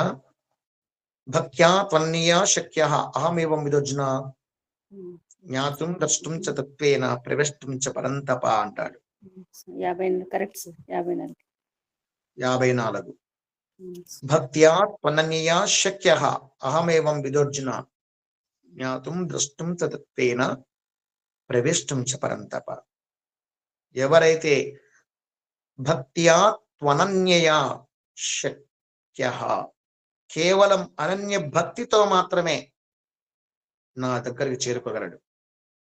నవేద యజ్ఞాద్యైనైర్న దానైః న చక్రియాభిర్న తపోభిరుగ్రైః ఏవం రూప శక్యహం మృలోకే ద్రష్టుం త్వదన్యేన కురు ప్రవీర.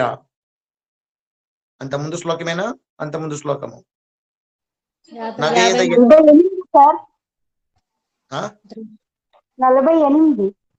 51 సార్. అది దృష్టివేదం మానుషం. నవేద యజ్ఞాద్యైనైర్న దానైః న చక్రియాభిర్న తపోభిరుగ్రైః ఏవం రూప శక్యహం మృలోకే ద్రష్టుం త్వదన్యేన కురు ప్రవీర. వేదాల ద్వారా కానీ, యజ్ఞాల ద్వారా కానీ, దాన ధర్మాల ద్వారా కానీ, సాధన తపస్సుల ద్వారా కానీ నన్ను చేరుకోవడానికి సాధ్యమే కాదు అంటాడు. దాన ధర్మాలు, యజ్ఞయాగాది క్రతువులు, పుణ్యకర్మలే అవన్నీ కూడా చెప్తున్నాడు ఆయన.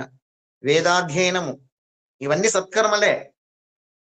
ఇవన్నీ సత్కర్మలు చేస్తూ ఉన్నప్పటికీ కూడాను యజ్ఞయాగాదులు, తపస్సులు, పూజలు, వ్రతాలు ఇవన్నీ ఎంతన్నా చెయ్యి, నా దగ్గరికి చేరుకోలేడు. మరి ఎవరు చేరుకోగలడు? భక్త్యా త్వనన్యయా, అనన్య భక్తితో ఉండేటువంటి వాడు మాత్రమే నా దగ్గర చేరుకుంటాడు. భక్తి అంటే ఏమి? ప్రేమ యొక్క పరాకాష్ట, ప్రేమ యొక్క పరాకాష్ట, అత్యున్నతమైనటువంటి ప్రేమ. ఒక తల్లికి తన బిడ్డ మీద ఉన్నటువంటి ప్రేమ, ఒక పతివ్రతామ తల్లికి తన భర్త మీద ఉన్నటువంటి ప్రేమ, ఒక ప్రియునికి ఒక ప్రియురాలి మీద, ఒక ప్రియురాలికి ఒక ప్రియుని మీద ఉన్నటువంటి ప్రేమ, ఈ 3 ప్రేమలు కలిపితే ఎంత ప్రేమ అవుతుందో అంతటి ప్రేమను ఒక్కసారిగా కేంద్రీకరించి భగవంతుని వైపు మరలిస్తే అది భక్తి అవుతుంది అంటాడు. అది భక్తి అంటాడు రామకృష్ణ పరమహంస. అంతటి భక్తి మనకుందా అంటే అంత పల్చని మజ్జిగలాగా చేసుకుంటున్నాం. పల్చని మజ్జిగ. నాకు మా ఆయనంటే ప్రేమ, కొడుకంటే ప్రేమ, కూతురంటే ప్రాణం, ఎద్దులంటే ప్రాణం, కుక్కలంటే ప్రాణం, పిల్లులంటే ప్రాణం, వస్తు వాహనాలంటే ప్రాణం, బంగారం అంటే ఇంకా ప్రాణం, చీరలంటే సచ్చేంత, ఆభరణాలంటే బ్రతికేంత, డబ్బు అంటే ప్రాణం, ఆస్తి అంటే ప్రాణం, లేచి వస్తుంది. ఈ విధంగా అన్నిటి మీదకి ప్రేమలు పోతున్నాయి. శాఖోపశాఖలుగా ప్రేమ అనేది అదేమైపోతుంది, పలచబడిపోతోంది. అనవసరమైన విషయాల పట్లనే ప్రేమ ఎక్కువ పెంచుకుంటున్నాం. నశ్వరమైనటువంటి కనపడే వస్తు వాహనాల మీద అంతా కూడా, జగత్తు మీద ఉండే అన్ని వస్తువుల మీద, వజ్రాలు, మనులు, మాణిక్యాలు, ముత్యాలు, పగడాలు, బంగారం, వీటి మీదనే మనము వ్యామోహాన్ని, ఇల్లు, స్థలాలు, పొలాలు, ధనము, పదవి, ఉద్యోగం, అధికారం, ఇటువంటి మీదనే వ్యామోహం. భార్య మీద, భర్త మీద, స్త్రీల మీద, పురుషుల మీద వ్యామోహం, పిల్లల మీద వ్యామోహం. ఈషణత్రయాలను ఉన్నాయి కదా, మీకు తెలుసు కదా ఈషణత్రయాలు. ఈషణము అంటేనే మోహం.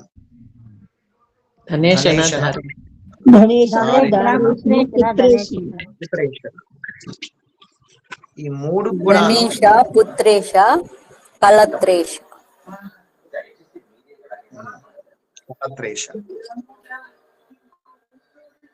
ఈ మూడు కూడా మనిషిని పతనం చేస్తాయి. ఈ విధంగా ప్రతిదీ మనము ఏదో ఒక దాని మీద వ్యామోహంతో జీవనం సాగిస్తూనే ఉన్నాం. ఇంకా భగవంతుని మీద మన ప్రేమ ఎంత ఉంటుంది, ఎంత మాత్రం ఉంటుంది? కనీసం నువ్వు తింటున్నావంటే నీకు దేవుడు గుర్తుకొస్తున్నాడా?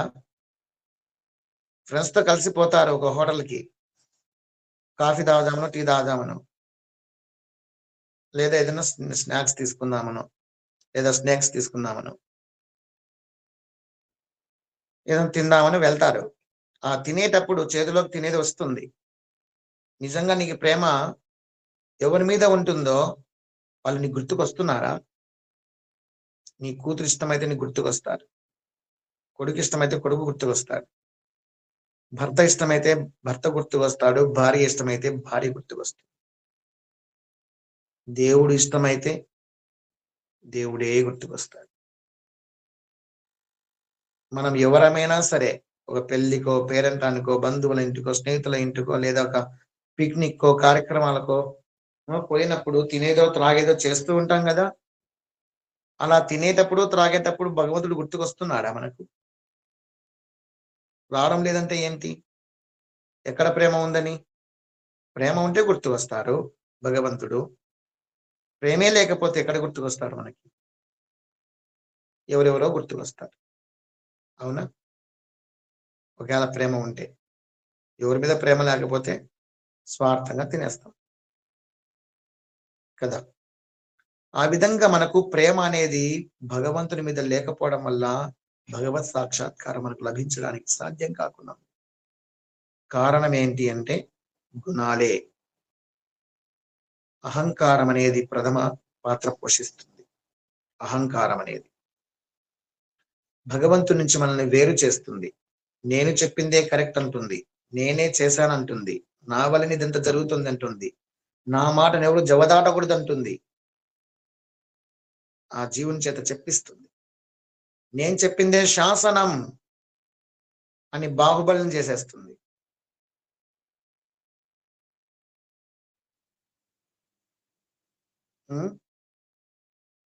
ఇంట్లో బయట అధికారం ఉందా? నేనే గొప్ప. ఇంట్లో అయితే నేనే గొప్ప అని భార్య అంటది. నీ గొప్ప ఏముంది అని భర్త అంటాడు. వాళ్ళ గొప్పలు వాళ్ళకే తెలియవు. పొద్దున్నే 5 గంటలకు టైం పెట్టుకొని లేమంటే లేలేరు. కానీ నా ఇంట్లో వాళ్ళందరూ నా మాట వినాలంటారు. నీ మనసు చెప్పింది నువ్వు వినలే. నీ మనసు చెప్పినట్టే నీ దేహమే లేదు, ఎవరో వినాలంట. ఎంత దూరం నుంచో అందరిని వదిలేసి వచ్చినటువంటి భార్య వినాలంట. పుట్టిన పిల్లలు యా జన్మ బంధాల ప్రకారమో వచ్చింటారు వాళ్ళు, యా రుణాల బంధానుసారమో పుట్టుకొని వచ్చింటారు వాళ్ళు. జన్మల్లో ఏదో బాకీ చేసి సచ్చింటాము మనము, వాళ్ళు పుట్టుకొని వస్తారు ఆ బాకీ తీసుకుపోవడానికి. వాళ్ళు వినాలంట. నిజంగా జ్ఞానం ఉంటే ఏ దుఃఖాలు లేవు. అజ్ఞానం వల్లనే మనిషికి దుఃఖం వస్తుంది. మనిషికి దుఃఖం వస్తున్నది అజ్ఞానం వల్ల.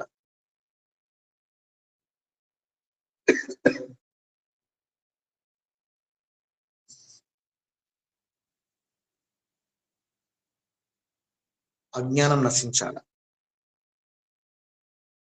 అజ్ఞానం నశించాలి అంటే భగవత్ కృప కావాలి, మాయ తొలగిపోవాలి, అనన్య భక్తి కావాలి, అన్య చింతన వదిలివేయాలి, ఏకాగ్రత చిత్తంతో సర్వేశ్వరుని స్తుతించాలి, జపించాలి, అంకితమైపోవాలి.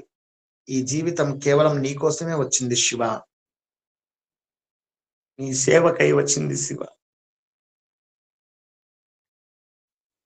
నీ దాస్యత్వానికి వచ్చింది శివ, నీ బంటుగా, నీ సేవకునిగా, నీ భక్తునిగా, నీ బిడ్డగా సేవలు చేయడం కోసం వచ్చింది ఈ దేహం ప్రభు. దీన్ని సద్వినియోగం చేసుకో, సత్కర్మల చేత దీన్ని పునీతం చేసుకో. అందుకు తగ్గ అర్హతలు నాకు అనుగ్రహించు, నా అజ్ఞానాన్ని పటాపంచలు చేయి, నిశ్చల పాదభక్తిని ప్రసాదించు, నిర్మల హృదయాన్ని అనుగ్రహించు.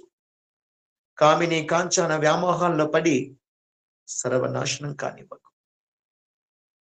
నీ పాదాల చెంతకు నాకు స్థానం ఇవ్వు స్వామి, నీ హృదయంలో నాకింత స్థానం ఇవ్వు స్వామి. నీ కరుణా కటాక్షముల వల్లనే నేను త్రిగుణాతీతులను కాగలను, నా అజ్ఞానాన్ని నశింప చేసుకోగలను. నీ పాదదాసునిగా నన్ను స్వీకరించు. అందుకు తగ్గ అర్హతలు నువ్వే ఇవ్వాలి. నీ ఆజ్ఞ లేకపోతే ఏదీ జరగదు. చీమ కుట్టలేదు, గడ్డిపోచ కదలలేదు. ఈశ్వరాజ్ఞ లేకపోతే అన్ని చేయగల సమర్థుడవు ప్రభు. నీవు నన్నెందుకు ఈ విధంగా నిర్లక్ష్యం చేస్తున్నా? నాలో ఏ దోషాలున్నా క్షమించే గుణం నీకుంది. ఆ దోషాలను కడిగి వేసి పరమ పవిత్రమైన రుద్రాక్షలాగా నన్ను ఎందుకు తీసుకోలేవు, నీ చెంతకు ఎందుకు చేర్చుకోలేవు అని కన్నీటి పర్యంతమై మనం ప్రార్థిస్తే కరిగిపోడు. ఆ భగవంతుడు కరిగిపోడా? మనకు భక్తిని ప్రసాదించడా? ఆయనకు అనుగుణంగా మనల్ని మార్చుకోలేడా? కావాల్సింది భక్తితో, ప్రీతితో, ఇష్టంతో ఆ భగవంతుని ప్రార్థించడం నేర్చుకోవాలి.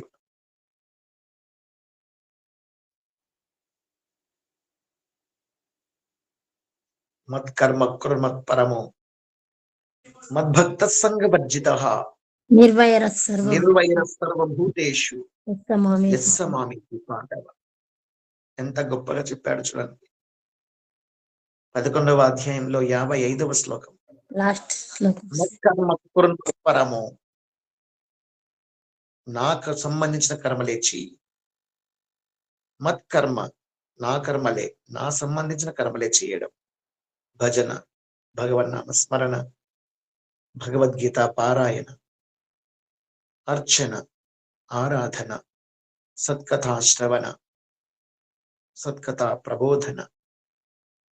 ప్రతి కర్మ పరమశివుని కర్మగా, ప్రతి చర్య భగవంతుని సేవగా, ప్రతి వ్యక్తి ఆ భగవంతుని యొక్క ప్రతిరూపంగా, ప్రతి జీవరాశి ఆ భగవంతుని యొక్క రూపంగా, ప్రతిబింబంగా, ప్రతిరూపంగా దర్శిస్తూ ఉండాలి. మత్కర్మ కుర్మత్పరము, చేసిన కర్మలు పుణ్యకర్మలు, భగవంతుని కర్మలే చేయాలి.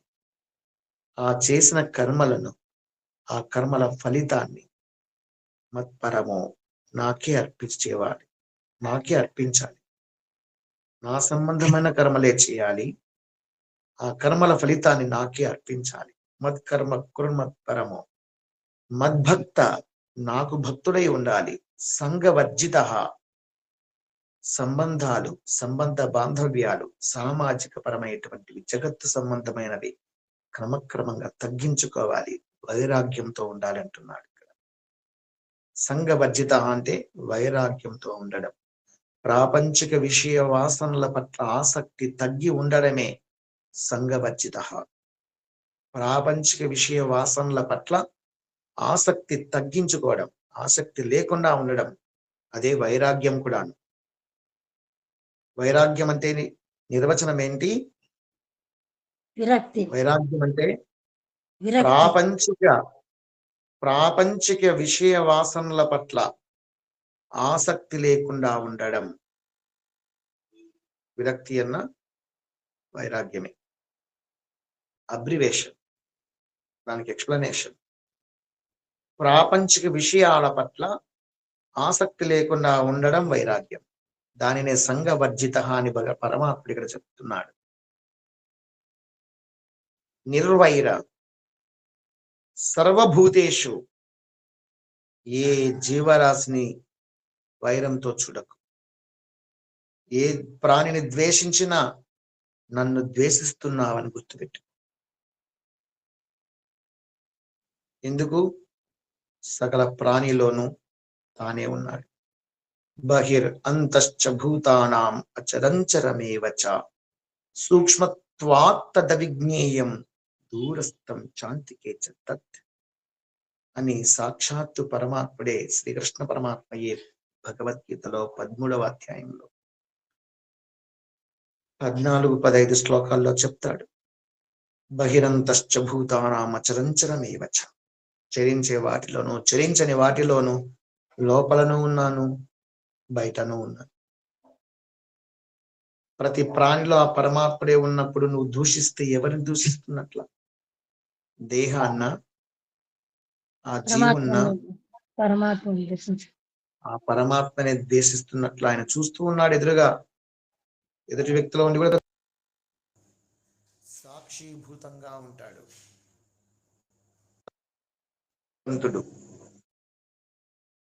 అందుకే మనం అంచెలంచెలుగా ఎదగాలి.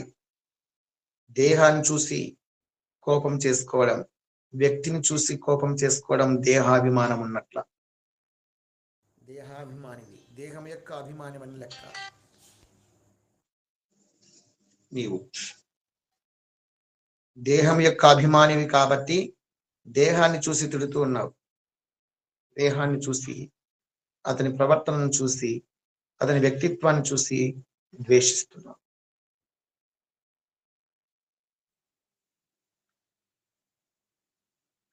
ఒక స్వామీజీ ఉపన్యాసం చెప్తూ ఉన్నాడు. ఒక గ్రామములో 100 మంది వచ్చి కూర్చున్నారు. ఆ జనాలందరూ కూడా చాలా నిశ్శబ్దంగా కూర్చొని, వేదిక పైన స్వామీజీ కూర్చొని ఉపన్యాసం చెబుతూ ఉంటే చక్కగా వింటూ ఉన్నారు. జీవుడు వేరు, దేవుడు వేరు, దేహము వేరు అని. దేహము నశించేది నాయన, జీవుడు నశించడు. కానీ మోక్షం సాధించే వరకు ఉంటాడు. జన్మ జన్మాలకు కారకుడు అతడే. ఒక జన్మ నుంచి ఇంకో జన్మ తీసుకునేవాడు జీవుడే, ఆ జీవాత్మయే. అతడు తన జీవత్వాన్ని, అంటే గుణాలకు అతీతుడైతే, అహంకారాన్ని అధిగమిస్తే జీవుడే దేవుడైతాడు. నీవు కేవలం ఆత్మస్వరూపానమని ఎరుక పెట్టుకో. దేహస్థితిలో నుంచి జీవస్థితికి, జీవస్థితి నుంచి ఆత్మస్థితికి, సాక్షిభూత స్థితికి చేరుకో. అప్పుడే నీవు జ్ఞానివైతావు. అప్పుడే నీ జీవితానికి సార్థకత. అదే మోక్ష స్థితి అవుతుంది అని చెబుతూ ఉంటే వింటున్నాడు ఒక వ్యక్తి అందరి మధ్యలో ఉండి. ఆ ప్రదేశానికి ఒక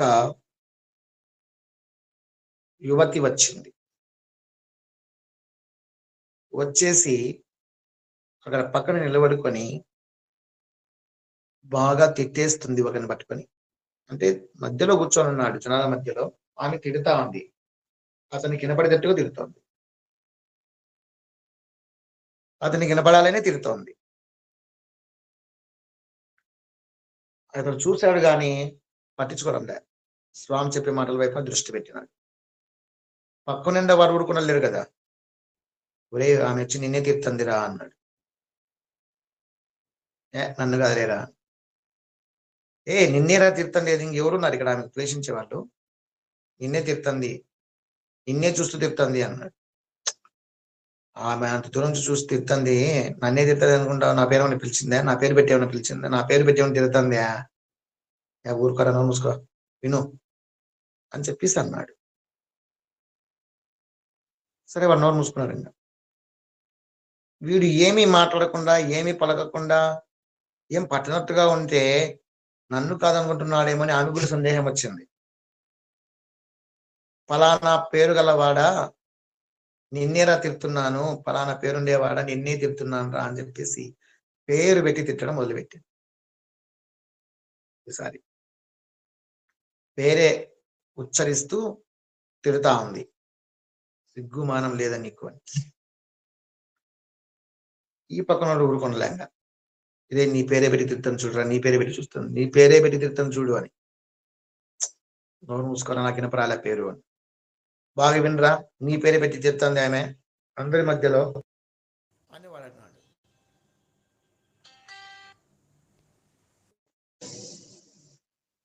అంటే ఒరే బాబు ఎవరు నన్ను విసిగిస్తావు, స్వామి చెప్పే మాటలు వినరా, ఇంత గొప్ప విషయాలు చెప్తున్నాడు స్వామీజీ.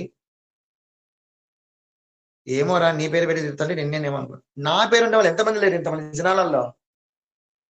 ఏం నా పేరు ఒకటే, నాకు ఒకరికే ఉందా ఆ పేరు?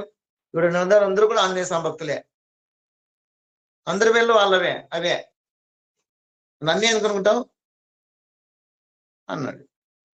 అనేటప్పుడు వాడు నోరు మూసుకున్నాడు. పేరు పెట్టి పిలుస్తున్నా, పేరు పెట్టి తిరుగుతున్నా వీనికి అర్థం కావడం లేదు, నేను తిట్టి నా ఆక్రోషం, నా బాధ, నా కోపం వీనికి చేరడం లేదు అని చెప్పేసి కోపం వచ్చేసి జనాల మధ్యలోకే వచ్చి జుట్టు పట్టుకొని కుదిస్తూ నిన్నేరా తిట్టం లేదు రే, నిన్నేరా తిట్టం లేదని చెప్పేసి జుట్టు పట్టి ఊపింది. అప్పుడు ఆయన అన్నాడు, నీవు నా దేహాన్ని తిడుతున్నావా, నా మనసును తిడుతున్నావా, లేక నా ఆత్మను తిడుతున్నావా అని. నా దేహాన్ని తిడుతున్నావా, నా జీవాత్మకు తిడుతున్నావా, నాలో సాక్షిభూతంగా చూస్తూ ఉన్నటువంటి ఆత్మదేవుని తిడుతున్నావా అని. ఆమెకి ఏం మాట్లాడో అర్థం కావడంలే. ఆ కోపంలో ఆవేశంలో ఆమె ఉంది. ఈయన వేదాంతం చెప్తుంటే ఆమెకి దిక్కులు చూస్తుంది. దేని తిడుతున్నావు నువ్వు అని అడిగితే, దేహమా నశ్వరం, జడం, దాన్ని తిడుతున్నావా, వదిలే, నాకేం బాధ లేదు, ఇది ఎప్పుడైనా పోయేది, తిట్టించుకుంటా.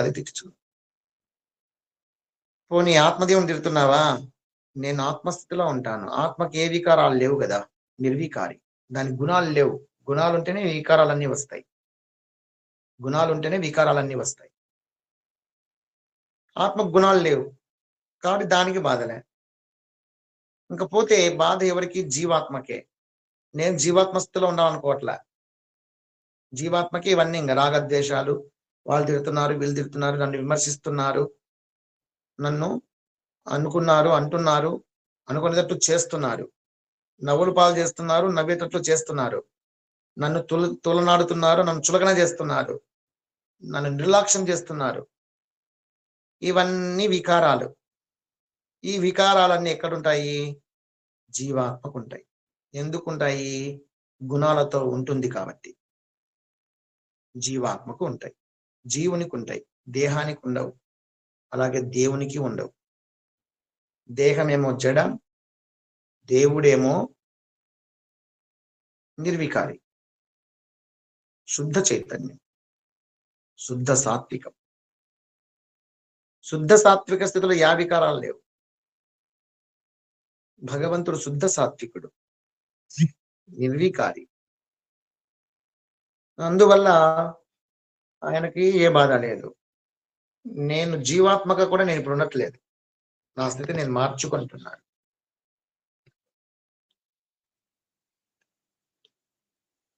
కాబట్టి నేను ఆత్మస్థితిలో ఉండడానికి ప్రయత్నం చేస్తున్నాను. నువ్వు ఎవరిని దూషిస్తున్నావు తల్లి అన్నాడు. ఆమె తల గోక్కుంది. వీడేం పిచ్చి పట్టిందా, వీడేదేదో మాట్లాడుతున్నాడు, తిక్కుముండా కొడుకుతి అని చెప్పేసి ఆమె వెళ్ళిపోయింది. విషయం మనకు అర్థమైంది కదా. ఆ సంఘటన నుంచి దేహభ్రాంతితో ఉన్నామా, దుఃఖం వెంటబడుతుంది. దేహభ్రాంతితో ఉంటే దుఃఖం వెంటబడుతుంది. సో దేహ దృష్టి నుంచి, దేహాభిమానము నుంచి, దేహాభిమానిగా ఉండేటువంటి నీవు ఏం చేయాలి, జీవాభిమానిగా, జీవుని యొక్క అభిమానిగా లేదా మనసు యొక్క అభిమానిగా పరిణితి చెందాలి. మనసు యొక్క అభిమానిగా ఉండేటువంటి నీవు, జీవాత్మ యొక్క అభిమానిగా ఉండేటువంటి నీవు జ్ఞానము చేత ఏం కావాలి? ఆత్మాభిమానం. ఆత్మాభిమానిగా మారాలి. ఆత్మాభిమాని అంటే దుర్యోధనుడిలాగా ఆత్మాభిమాని కాదు. ఆ దుర్యోధన స్థితి జీవాత్మాభిమాని అంతే. ఆత్మ అభిమాని, ఆత్మ యొక్క అభిమాని. గుర్తుపెట్టుకోండి, నాకు ఆత్మాభిమానం ఎక్కువ, నాకు ఆత్మాభిమానం ఎక్కువ. ఏంది ఆత్మాభిమానం ఎక్కువ అంటే? ఉత్తమ పురుషుడు. అహంకారం ఎక్కువ తత్వం అక్కడ. నాకు ఆత్మాభిమానం చంపుకొని బతకాలనా? నువ్వు వికారంలో ఉన్నావు, అజ్ఞానంలో ఉన్నావు కాబట్టి ఇట్లాంటి మాటలు మాట్లాడుతున్నావు. నిజంగా జ్ఞానం అయితే ఇట్లా మాట్లాడతావా? మనసును చంపుకొని బతకాలనా? ఆత్మాభిమానం మాకు ఉంటుంది. ఏంటి ఆత్మాభిమానం అంటే? నిర్వికారిగా ఉండాలి. ఏమి జరుగుతున్న సాక్షిభూతంగా చూడగలగాలి. అది ఆత్మ యొక్క అభిమాని అంటే సాక్షిభూత స్థితి, ఆత్మోన్నత స్థితి, ఆత్మోన్నత స్థితి. జీవాత్మాభిమాని నుంచి ఆత్మ యొక్క అభిమానిగా పరిమితి చెందాలి. అలా చెందితే నీవు త్రిగుణాతీతుడమైనట్ల, ద్వంద్వాతీతుడమైనట్ల, శుద్ధ సాత్విక స్థితికి ఎదిగినట్ల. అంటే నీవు గుణాతీతుడు అయినప్పుడే సాధ్యమవుతుంది. మనం ఇప్పుడు ఎక్కడ ఉన్నాము అంటే తమో గుణంలోనే ఉన్నాం. అందరం తమో గుణంలోనే ఉన్నాం కాబట్టే తప్పులు చేస్తున్నాం, పశ్చాత్తాపడుతున్నాం. ఆ పశ్చాత్తాపంతో దోషాలను కడిగేసుకోవడం కోసం ప్రాయశ్చిత్తాలు చేసుకుంటున్నాం. నేను ఆ తప్పు చేశాను, ఈ ప్రాయశ్చిత్తం చేసుకోవాలి. ఈ తప్పు చేశాను, ఈ ప్రాయశ్చిత్తం చేసుకోవాలి.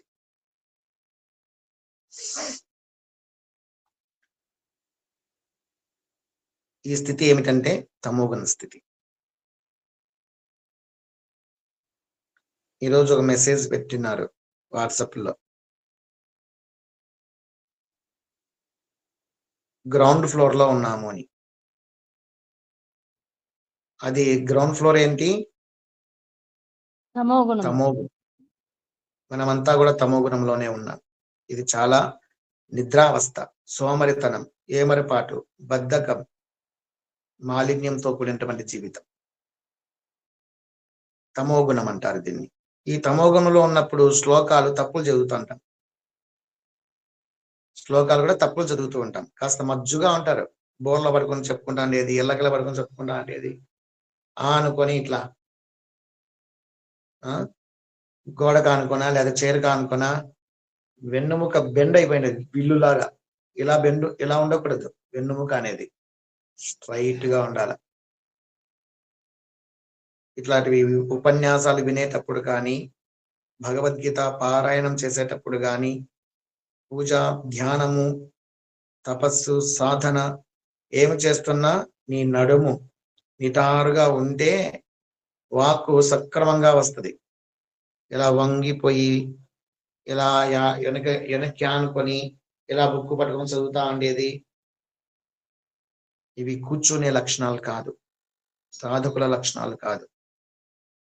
సాధ్యమైనంత వరకు నడుము నిటారుగా ఉండాలి. ఆ చైర్లు కూడా అట్లాగే ఉండాలి. చైర్లు నిటారుగా ఉండేటువంటి చైర్లలో కూర్చోవాలి. కూర్చునేటటువంటి కింద కూర్చోలేని వాళ్ళు, కింద కూర్చునే శక్తి ఉన్నటువంటి వాళ్ళు, అర్హత ఉండేటువంటి వాళ్ళు, కిందనే కూర్చోగలమనేటువంటి వాళ్ళు వీలైతే పద్మాసనం వేసుకొని కూర్చోవాలి. 5 నిమిషాలే కానీలే పద్మాసనంలో కూర్చోండి. ఎంత వీలైతే అంత అన్ని నిమిషాలు. చేత కాదా సుఖాసనంలోనే కూర్చోండి. చక్కముక్కలు వేసుకొని నడుము మాత్రం నిటారుగా పెట్టండి. వంగిపోయి పెట్టకూడదు. మన ఇందిరామాత ఉంటుంది చూసినారా? ఇందిరామాత ఈరోజు శ్లోకాలు చెప్పింది. ఉందా ఇందిరామాత? చెప్పండి సార్. ఈ ఇందిరామాత కాదు, ఇంకొక ఇందిరామాత, బెంగళూరు ఇందిరామాత.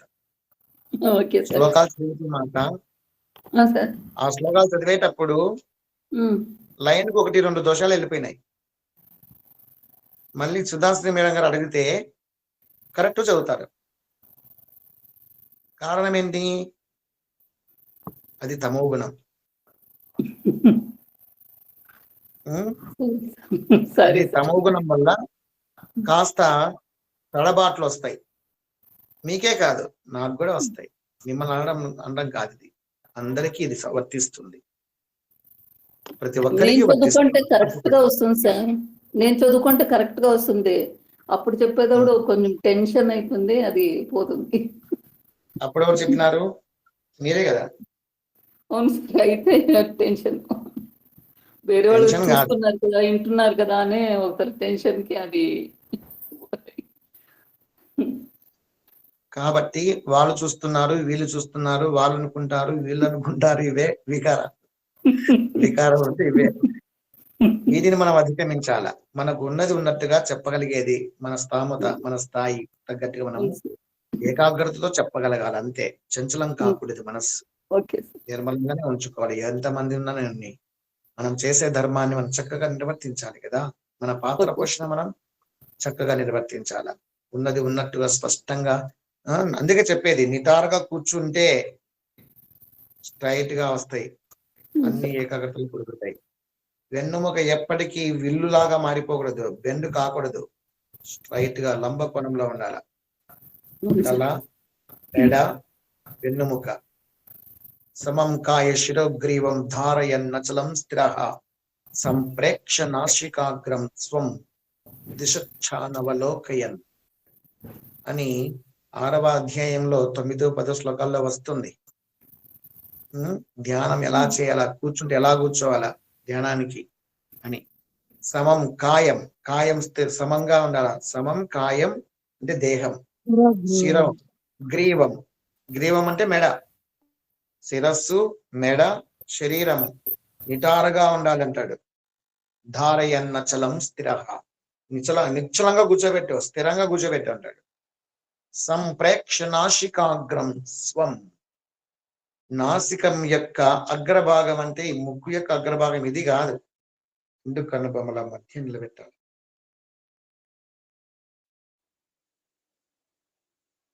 ముక్కు యొక్క అగ్రభాగం నాసికాగ్రం స్వం దిశచ్ఛాన్ అవలోకయన్, దిశచ్ఛాన్ అవలోకయన్, ఆ దిశలోనే అవలోకిస్తూ ఉండాలా, చూస్తూ ఉండాలా అని పరమశివుడు కూడా పార్వతీమాతతో చెప్తాడు. అదే సతీదేవితో, దాక్షాయనితో. ఏకాగ్రత చాలా అవసరమని, నిటారుగా ఉంచాలి దేహం. అందువల్ల మనం ఇప్పుడు అందరం కూడాను గ్రౌండ్ ఫ్లోర్ లో ఉన్నాం.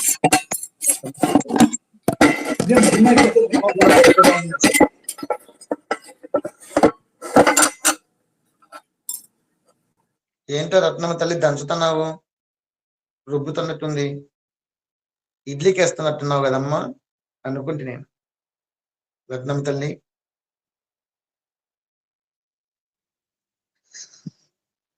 ఫస్ట్ ఫ్లోర్ వచ్చేసేసి రజోగుణం ఉంటుంది, గ్రౌండ్ ఫ్లోర్ లో ఏమో తమోగుణం, దానిపైన స్టెప్ ఫస్ట్ ఫ్లోర్ అంతా రజోగుణం ఉంటుందట. ఆ రజోగుణంలో ఏముంటాయి? అరిషట్ వర్గాలు ఉంటాయి. ఇవన్నీ మెట్లెక్కుతూ పోవాలి. ఈ అరిషట్ వర్గాలను అధిగమించాల, బాగా కష్టం ఉంటుంది. ఆ కష్టాన్ని కూడా దాటి సెకండ్ ఫ్లోర్ లోకి పోతే సాత్విక గుణం ఉంటుంది. సాత్విక గుణం సెకండ్ ఫ్లోర్ లో ఉంటుంది.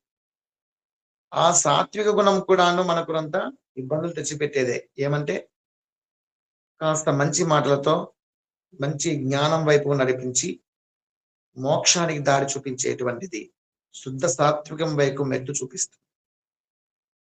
శుద్ధ సాత్వికము లేదా మోక్షధామం ఎక్కడ ఉంటుంది అంటే 3rd ఫ్లోర్ లో ఉంటుంది, 3వ ఫ్లోర్, అది మోక్షధామం.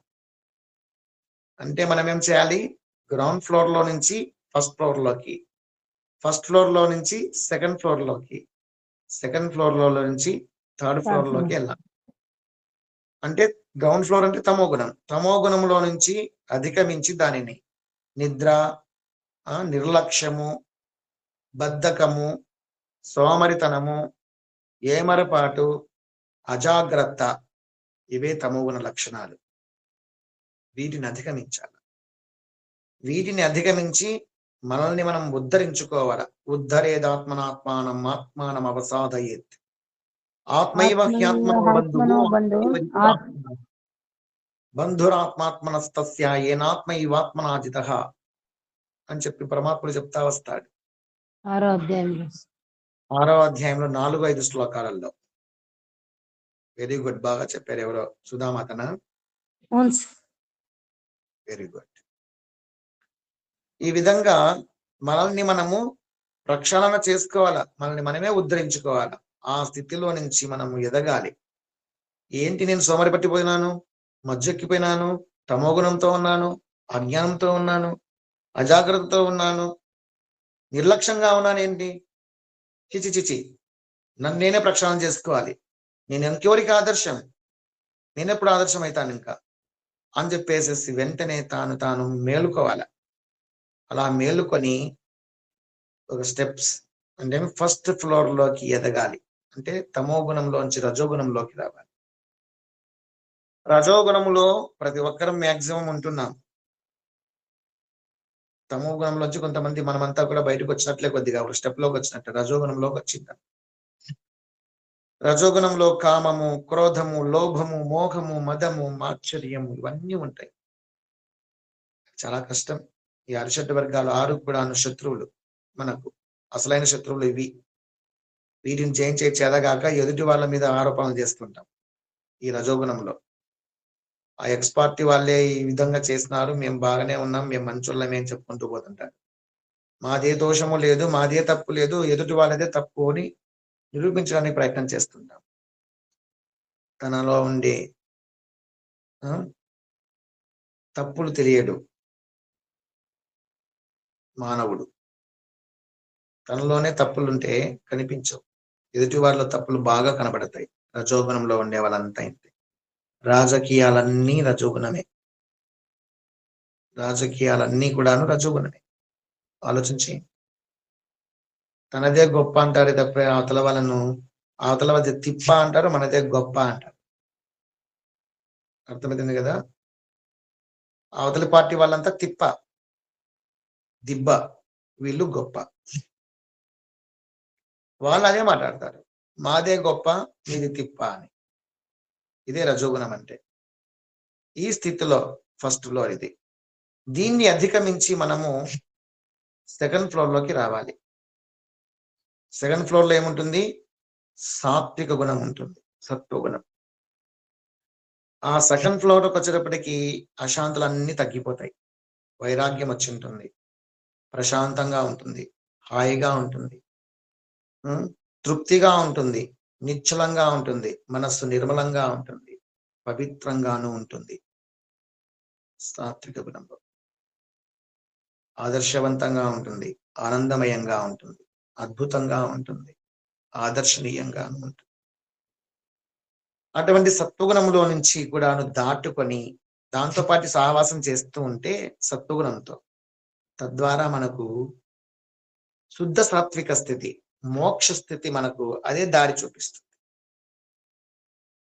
మోక్ష స్థితికి చేరుకోవచ్చు. ఇంకోటి ఏమిటంటే 3 ఫ్లోర్లు ఎక్కాలంటే అవుతుందా మనకు?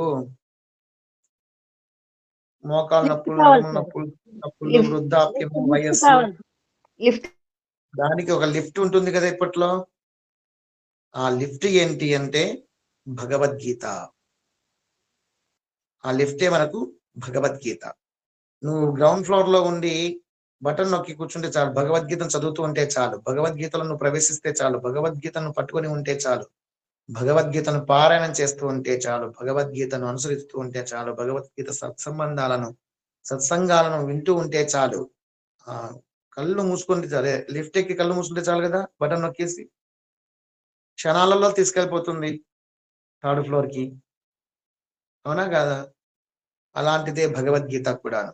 మనం భగవద్గీతను రోజు పారాయణం చేస్తున్నామంటే 1 అధ్యాయమా, 2 అధ్యాయాల, 3 అధ్యాయాల, మీ శక్త్యానుసారము భగవద్గీతను మనం పారాయణం చేస్తున్నామా? ఈ 3 గుణాలను దాటించి మోక్షధామాన్ని చేర్చే అత్యద్భుతమైనటువంటి గ్రంథం, లిఫ్ట్ లాంటిది శ్రీమద్ భగవద్గీత. కాబట్టి భగవద్గీతను ప్రతి ఒక్కరూ కూడాను పారాయణం చేయడం వల్ల త్రిగుణాతీత స్థితి ఏర్పడుతుంది. తద్వారా జీవాత్మ నుంచి పరమాత్మగా మనము పరిమితి చెందవచ్చు, మోక్ష స్థితి చెందవచ్చు, ఆత్మస్థితి అందుకోవచ్చు, సాక్షిభూతంగా ఉండవచ్చు అని తెలియచేస్తూ ఈ 4 మాటలు నా నోట పలికించినటువంటి ఆ దేవదేవుని పాదపద్మాలకు పుష్పాలుగా సమర్పిస్తూ మనకందరికీ త్రికరణ శుద్ధిని, త్రిగుణాతీత స్థితిని, స్థిత ప్రజ్ఞతను, విశాలమైన హృదయాన్ని, ప్రశాంతమైన జీవితాన్ని, లోక కళ్యాణకారక బుద్ధిని, యాంతరంగిక భక్తులకు ఉండవలసినటువంటి అన్ని అర్హతలను ఆ దేవాది దేవుడు మనకు అనుగ్రహించాలని, ఆదర్శవంతమైన జీవితాన్ని ప్రసాదించాలని మనసా వాచా కర్మణ ప్రార్థిస్తూ ఇంతటితో ముక్తాయింపు చేస్తాను. హరి ఓం తత్సత్. ఓం సహనావతు భక్తు సహ వీర్యం కరవావహై తేజస్వినావధీతమస్తు మా విద్విషావహై. ఓం శాంతి శాంతి శాంతి. సర్వే జనా సుఖినో భవంతు, లోకా సమస్తా సుఖినో భవంతు, సమస్త సన్మంగళాని భవంతు. ఓం శాంతి శాంతి శాంతి.